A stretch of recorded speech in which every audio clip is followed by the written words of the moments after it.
The morning air at Fort Benning carried the sharp scent of gun oil and red clay. It was qualification day, the final test before graduation, and the air was tense with competition and exhaustion. Private First Class Lena Tyrone stood quietly among the ranks, her boots planted in the Georgia mud. Her heart steady, despite the weight of 100 watching eyes. Drill. Sergeant Haywood's voice cracked through the air like a whip. Women don't have the instinct for this. They overthink the fundamentals. His words hit the range like a round fired into still water. Ripples of silence followed. Every head turned toward Lena as he said it, because he said it loud enough for everyone to know exactly who he meant. Haywood didn't know much about Lena beyond the name on her uniform. He didn't know her grandfather had been a Marine Corps marksmanship instructor at Quantico for 22 years. Or that she'd grown up on a ranch in Wyoming where missing a shot could mean losing half a herd to coyotes. He didn't know that the same calm running through her veins now had been forged under open skies. Behind the iron sights of a lever-action rifle she carried before she was even tall enough to see over the fence line, Lena Tyrone was 25 years old, 7 weeks into infantry training. She'd left a small Wyoming town where the nearest grocery store was 40 miles away, and the world only seemed to move when you made it. Her grandfather, Master Gunnery Sergeant Cole Torin, had been her first teacher. He'd taught her that shooting wasn't about aggression, it was about respect, patience, and discipline. A rifle's just a tool, he used to say. The real weapon is your mind. The rest is math and muscle memory. When she enlisted, Lena didn't tell anyone about her background. The Army didn't care who you were before. It only cared who you became after. So she kept her head down, studied hard, and let her actions speak. Her MOS 11B infantry had only recently opened to women, and every day was a reminder that her performance would be judged not as an individual, but as a statement for all women who came after her. One misstep, and it wouldn't just be her reputation that paid for it. That morning, Haywood called her to the line. The range stretched out before her pop-up targets from 50 to 300 meters, the proving ground for every infantry soldier. She took her assigned rifle, ran a quick function check, and prepared to get into position. Haywood stopped her. "Hold up, Tyrone," he barked. "Show that rifle to the group." Confused but obedient, she held it up.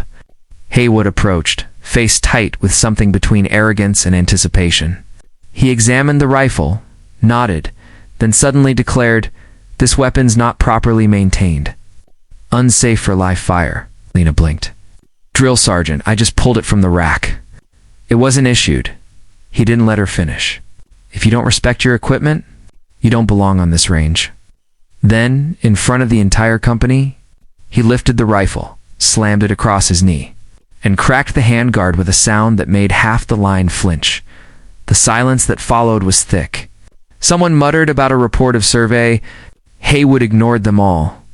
"Women don't have the instinct for this," he said again, his voice dripping contempt. "They think too much and act too slow." He turned to walk away. But Lena's voice stopped him, calm, even, controlled. "Drill sergeant," she said, "may I borrow your rifle?" The entire range froze. Haywood turned slowly, the sun flashing against his mirrored glasses. Another instructor, Staff Sergeant Karna, murmured something about moving on, but Haywood waved him off. He unclipped his personal M for his own zeroed weapon, set perfectly to his stance, and handed it to her. "Go ahead," he said, smirking. "But when you miss more than 3, you're done." Lena took the rifle without hesitation. The metal was warm from his hands. She ran a press check, confirmed the chamber, and studied the optic. M68cc, O standard issue, zeroed for him, not her. The sight picture would be off, but she'd dealt with worse. She dropped to a knee, steady as a stone, and waited for the range command. The world seemed to narrow to a tunnel of breath and heartbeat. She could almost hear her grandfather's voice in her head. "You don't control the wind, the light, or the distance. You control you. Everything else is math." The first target popped up at 50 meters. Lena squeezed, not pulled the trigger. 2 controlled shots. The target fell. Then another, and another. The rhythm took over. Breathe, aim, press, recover. Her mind quieted. There was no Haywood, no spectators, no pressure. Just targets appearing and disappearing in perfect rhythm. At 100 meters, she adjusted for the sight offset. Every hit was clean. At 200, the pace quickened. Her breathing slowed to match. By 300, she was prone, using her ruck as a rest. Each distant silhouette dropped with a soft metallic clang. When the last target fell, the safety officer called, "Line cold." The silence that followed was absolute. Lena cleared the rifle, locked the bolt, and stood. The scorer approached, clipboard trembling slightly. 40 out of 40, he said, almost whispering. Perfect score. A low murmur spread through the bleachers. Soldiers leaned forward, whispering, staring. No one had shot perfect that cycle, not one. Karna looked at the scorecard, then at Haywood, who was standing stone still. The color in his face had drained away. Lena handed the rifle back, eyes steady. Haywood took it without a word. For a long moment, they stood in silence. Then he told her to return to the bleachers. That night, word spread like wildfire. By evening, the entire battalion knew. Command Sergeant Major Holland called a company formation. He stood in front of the troops, his eyes sweeping the rows of soldiers standing at attention. Marksmanship, he said, is the foundation of infantry. It's about precision, control, and composure. Today, Private First Class Toran demonstrated all three. What she did on that range wasn't luck, it was discipline. That's the standard you're all expected to meet. The company stood silent, the weight of his words sinking in. Haywood wasn't present. He was being counseled by the battalion commander. The damaged rifle was logged for a report of survey. Officially, it would be called a procedural correction. Unofficially, everyone knew what it meant. Later that night, Karna found Lena sitting on the steps outside the barracks, cleaning her own issued rifle. He sat beside her, watching the motions of her hands steady. Deliberate, practiced. I watched the footage, he said quietly. Cleanest shooting I've seen in 5 years. Where'd you learn that? She told him about Wyoming, her grandfather. The long days on the ranch learning wind calls and bullet drop by trial and error. She spoke of how he'd made her shoot in bad weather, crosswinds, low light, until she could trust her breathing more than her sight picture. Karna nodded. You should have told us. Would you have believed me?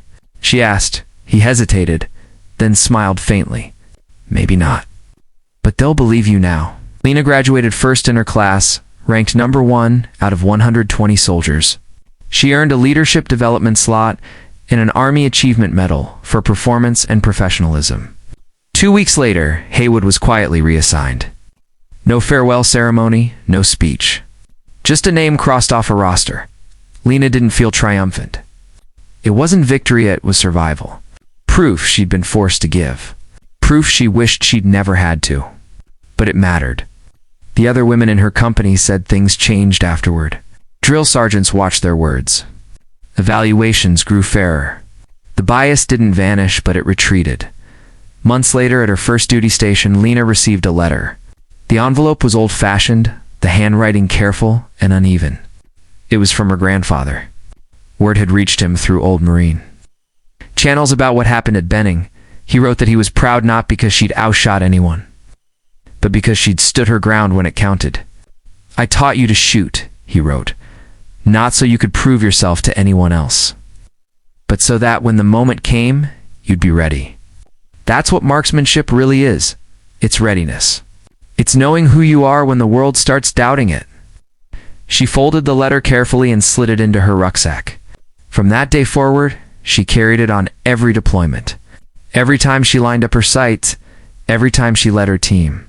She remembered that day on the range, the silence after the last shot, the sound of steel falling, and the truth that competence doesn't shout.